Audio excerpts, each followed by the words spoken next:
الشيطان الرجيم بسم الله الرحمن الرحيم ذلك الكتاب لا ريب فيه هدى للمتقين وقال النبي صلى الله عليه وسلم خيركم من تعلم القرآن وعلمه الہی رونق اسلام کے سامان پیدا کر الہی رونق اسلام کے سامان پیدا کر دلوں میں مومنوں کے الفت قرآن پیدا کر صدر محترم اسٹیج پر رونق افروز بزرگان دین اور حاضرین جلسہ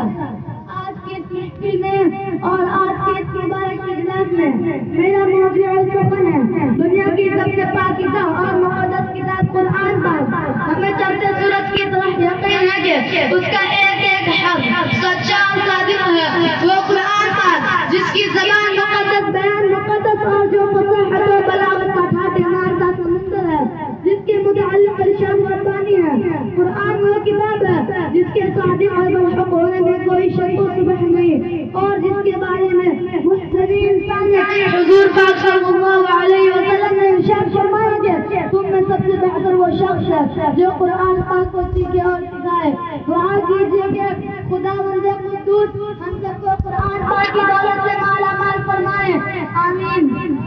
نوجوان دوستو قرآن پاک رب ذوالجلال کی طرف سے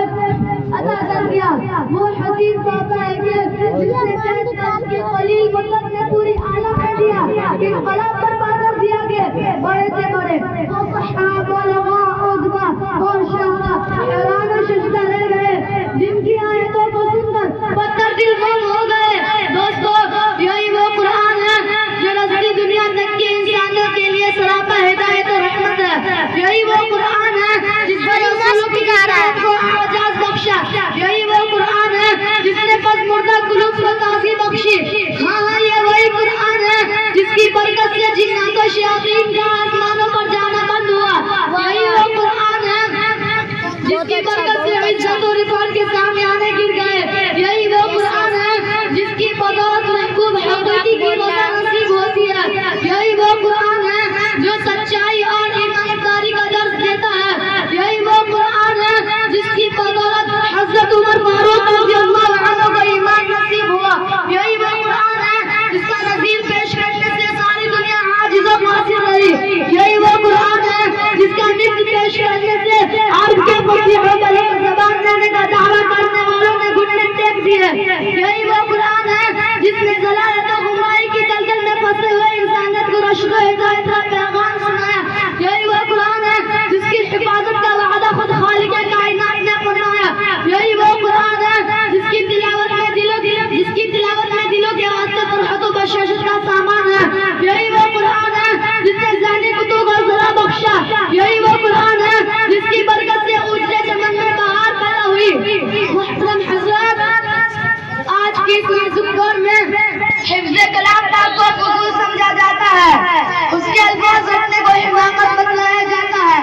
کہا جاتا ہے کہ اس کا رٹنا اور بے سمجھے پڑھنا بے سود ہے افسوس صد افسوس اس قرآن پاک کے بارے میں ہمارا یہ خیال جس کے بارے میں شہنشاہ مکہ تاجدار مدینہ جناب محمد رسول اللہ صلی اللہ علیہ وسلم نے ارشاد فرمایا کہ اقرأ وارتقل ورتل كما كنت ترتل على الدنيا فإنها منزلك عند آخر آيات تقرأها قیامت کے دن حافظ قرآن سے کہا جائے گا کہ قرآن پڑھتا جا اور جنت کو درجے پر چڑھتا جا اور ٹھہر کر جیسا کہ دنیا میں ٹھہر پڑھا کرتا تھا بس تیرا مقام اور ٹھکانہ وہی جہاں آخری آیت پر پہنچے یاد رکھو یہ قرآن دنیا کی